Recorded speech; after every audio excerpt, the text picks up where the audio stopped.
Marami sa inyo ang nalilito kung Redmi K60E nga ba or Poco F5 ang dapat nyong kunin dahil parehong phone ay malakas.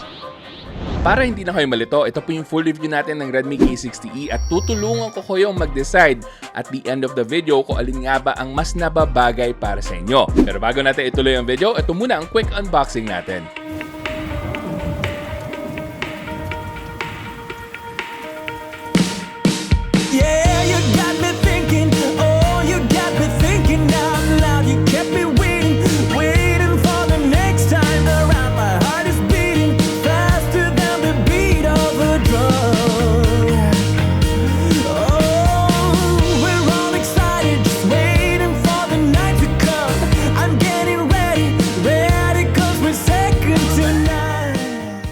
Okay, so wala nang paligoy-ligoy pa guys. Makikita nyo naman yung build and form and design ng mga phones na to sa ibang mga videos. Kaya diretso na tayo sa performance agad. Kumusta nga ba yung performance ng Redmi K60E versus the Poco F5? Alin nga ba yung mas malakas sa dalawa? Well, I can tell you outright na mas malakas ang Poco F5 na merong Snapdragon 7 Plus Gen 2 na chipset. Pero nakita nyo naman sa mga previous videos natin ng MediaTek Dimensity 8200 na this is a very capable chipset as well. Again, ulitin ko, this is a slightly upgraded Dimensity 8100 and we all know how loved that chipset was. Napakaganda po ng performance nun for the price that you can get it for. So automatic, kung basic lang naman na phone usage ang paggagamitan nyo with either the K60E or the Poco F5, kahit alin po dyan, panalong-panalo. So piliin nyo na lang kung alin yung mas mura. Pero kung gaming ang habol nyo, well, of course, ito ang mas pag-uusapan natin ngayon. So simulan muna natin with the benchmarks. We have 1.1 million ang Antutu score dito sa Poco F5 and 876,000 ang Antutu score dito naman sa Redmi K60E. And makikita nyo, there is a huge lead for the Poco F5 pagdating sa CPU and GPU performance. So sa aspetong to, alam na agad natin na mas may potensyal itong Poco F5 kaysa dito sa Redmi K60E. Susunod naman yung 3D Mark Wildlife Extreme Stress Test. So dito mapapansin nyo na mas mataas yung loop score ng Poco F5 versus the K60E. Pero kapansin-pansin naman na mas stable yung performance ng K60E versus the Poco F5. And this is also visible pagdating sa CPU throttling test na medyo mas mababa talaga yung performance ng Poco F5 versus the Redmi K60E na very stable and consistent yung performance niya dito sa throttling test. Pero mga benchmarking lang po yan. Again, kalahati lang po ng story yan. Ano nga ba yung mas maganda yung performance? So simulan natin with the Redmi K60E. You can expect great gaming performance kahit pa AAA games yung nilalaro nyo dito or kahit na simpleng Mobile Legends lang or Call of Duty Mobile. Napakaganda po ng performance dito. Sa Genshin Impact, naka-default po siya sa medium graphical settings at 30 FPS and sinubukan natin maglaro niyan almost close to 1 hour and then nakuha natin na temperature is around 41 degrees Celsius. Pero once i-adjust nyo na to the highest graphical settings at 60 FPS, it will really look good, pero of course, you can expect that your device will heat up quite a bit. So, aabot na tayo ng around 43 to 45 degrees Celsius, depende kung gaano katagal na kayo naglalaro. Pero ang napakaganda po dito with the K60E is that the performance does not throttle at all. So, mapapansin nyo lang na meron tayong mga frame drops here and there, but it's nothing drastic, it's nothing game-breaking. Smooth na smooth pa rin yung gaming experience nyo with this device. And highly recommended ko na gumamit kayo ng fun cooler and I will leave a link in the description box kung ano yung fun cooler na ginagamit ko na affordable and maganda yung performance. Pagdating naman sa Firelight 84, pag sinagad nyo yung graphical settings, meron po siyang extreme frame rates pero hindi po umaabot ng 120 FPS yung nakukuha natin pero very smooth looking pa rin yung gameplay experience. Yun nga lang, mararamdaman mo agad na mabilis uminit ito pag naka-extreme yung frame rates natin. So I would highly recommend na kung gusto nyo mas cooler yung performance on the K60E, babaan nyo lang yung frame rates nyo. But overall, Firelight 84 runs pretty smoothly on this device. Ganun rin yung Call of Duty Mobile. Napaka-smooth po. Of course, very basic lang po yan patakbuhin para sa isang phone like this. And available yung ultra frame rates dito sa K60E pagdating sa Call of Duty Mobile.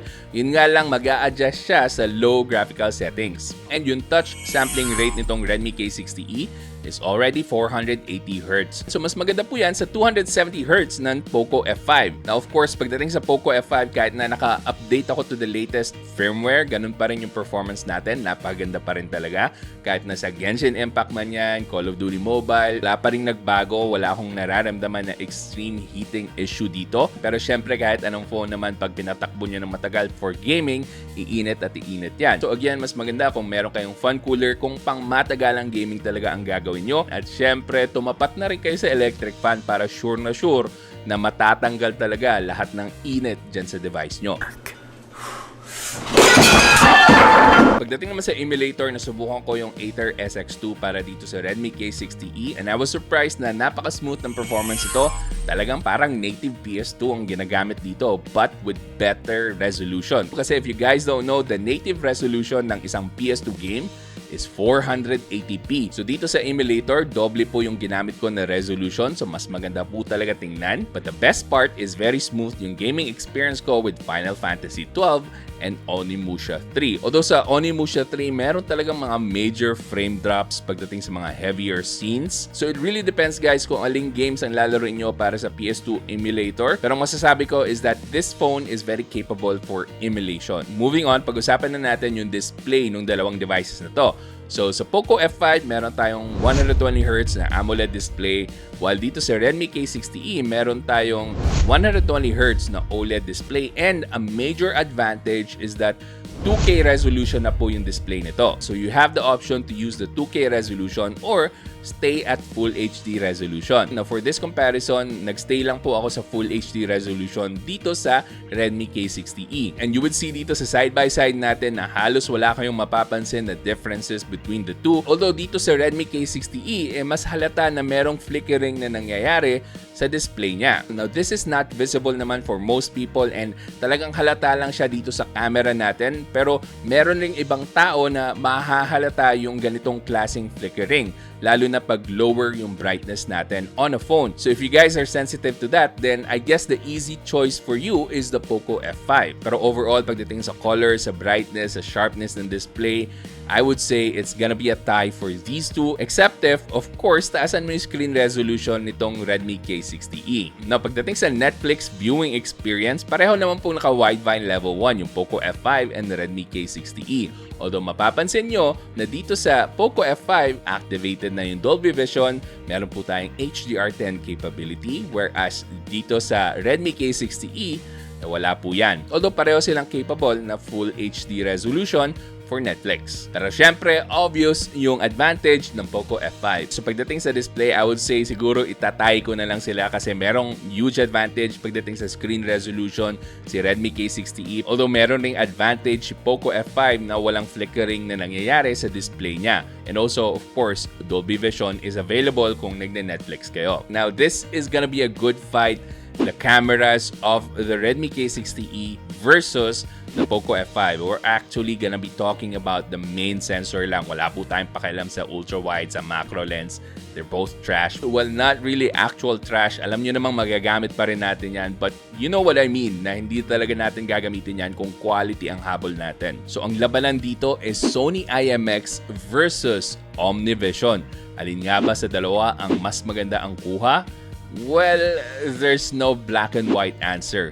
It really depends sa preference nyo kasi magkaiba ng take yung Redmi K60E versus the Poco F5. And makikita nyo yan dyan sa mga samples na pinapakita ko sa inyo. Dito sa Redmi K60E, makikita nyo na there is an additional warmth to the photos that we take. Although pag sinide by side na natin with the Poco F5, makikita nyo na mas may sharpening na nangyayari dito sa Poco F5, whereas dito sa Redmi K60E, softer yung makukuha natin na photos. I wouldn't say that one is better than the other. Yes, mas pleasing to the eyes yung warmth ng Redmi K60E, but there is also an argument para sa mga casual users na gusto lang mag-upload ng sharp images and vibrant photos to social media, na ito yung advantage ng Poco F5, yung image processing nila is more catered to those who want to quickly upload their photos without having to edit them. So dito sa Redmi K60E, there is more leeway to editing your photos, and yung colors, yung shadows and highlights dito sa Redmi K60E,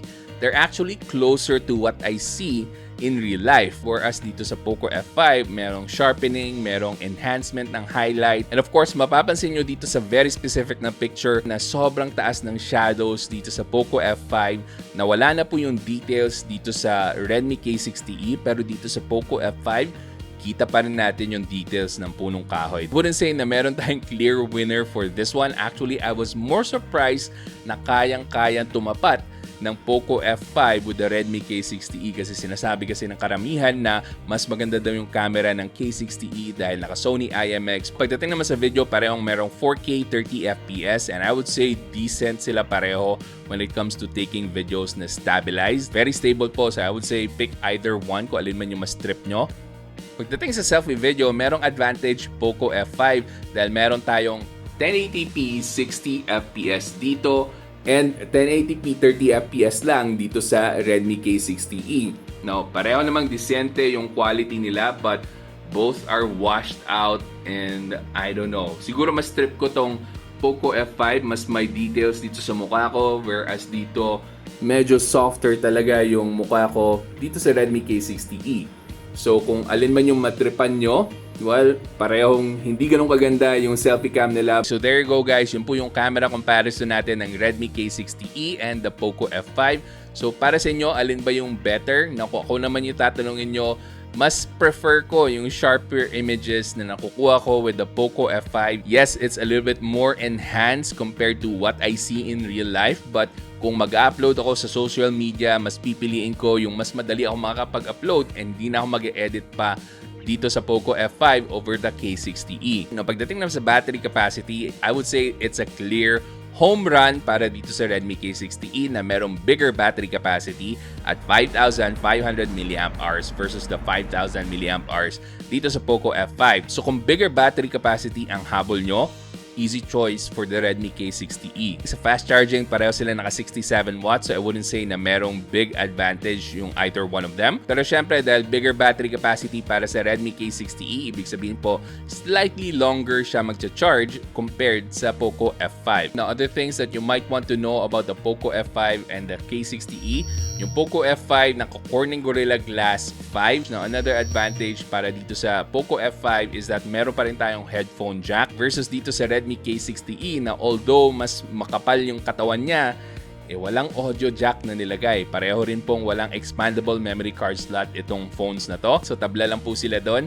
And then merong IP53 na water and dust resistance itong Poco F5 and I would assume na the same yung meron dito sa Redmi K60E pero I'm pretty sure na meron tong IP53 na water and dust resistance. So para sa conclusion ko dito guys, parehong maganda yung Poco F5 and the Redmi K60E. You can't go wrong with either one. Pero kung ako lang ang pipili, personal choice ko ang Poco F5 dahil available ito globally. So meron tayong Google Assistant built-in dito. Naka-China ROM kasi tayo sa K60E.